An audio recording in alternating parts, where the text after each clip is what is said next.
تو یہ جو حرص توام ہے وہاں سے بات چلی تھی، یہ رب کو پسند نہیں ہے، انسان روحانیت کی راہ پر نہیں چل پائے گا۔ اسی طرح ایک اور چیز ہے، وہ ہے حرص جاہ۔ جس انسان کے دل میں یہ خواہش ہو کہ لوگ میری عزت کریں، میری تعظیم میں اٹھ کر کھڑے ہوں، وہاں رب نہیں بستا۔ ایک حدیث بھی ہے کہ وہ شخص جو یہ چاہے کہ لوگ اس کی تعظیم میں اٹھ کر کھڑے ہوں، اسے چاہیے کہ اپنا ٹھکانہ جہنم میں بنا لے۔ تو یہ حرص جاہ ان 10 آئٹمز میں سے لاسٹ ہے۔ تو اگر رب کو ہم بسانا چاہتے ہیں اپنے دل میں، تو 10 کی 10 چیزوں سے چھٹکارا پانا پڑے گا، اس کے بغیر رب نہیں ملے گا۔ لوگ مراقبے کی بات کرتے ہیں، مراقبے میں بھی قلب، دل، جو بھی کہیے اسے آپ، یہ بڑا اہم رول پلے کرتا ہے۔ کیونکہ جب ہم مراقبے میں جاتے ہیں تو اس کا طریقہ یہ ہے کہ آپ جب مراقبے میں جانا چاہیں تو کسی ایسی جگہ بیٹھ جائیے جہاں شور نہ ہو اور تنہا ہوں آپ، اور اس جگہ بھی وہ مقام ڈھونڈیے جہاں آپ روز بیٹھتے ہیں، کیونکہ انسانی فطرت میں ہے کہ انسان اپنے فیملیئر انوائرمنٹ میں ریلیکس کر جاتا ہے، اس کے اعصاب پر تناؤ نہیں ہوتا فیملیئر انوائرمنٹ میں۔ تو جب آپ ایسی جگہ بیٹھیں گے جہاں آپ روز بیٹھتے ہیں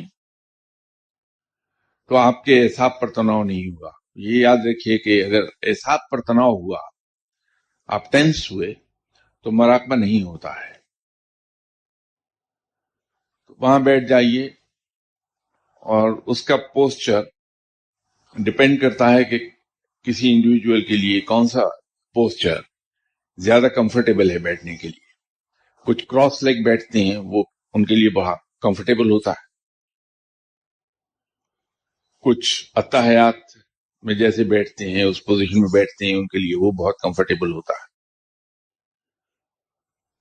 سب سے زیادہ کمفرٹیبل پوسچر لے لیں اور آنکھیں بند کر کے اپنا سر اتنا جھکائیے کہ چن ٹچ کر جائے سینے کو، اور تصور میں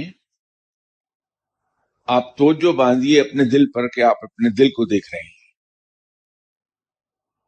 تو شروع میں تو 2-4 دن 5 دن اندھیرا ہوگا، اس کے علاوہ کچھ نہیں ملے گا۔ مایوس نہ ہوئیے، اس پہ پریکٹس جاری رکھیے۔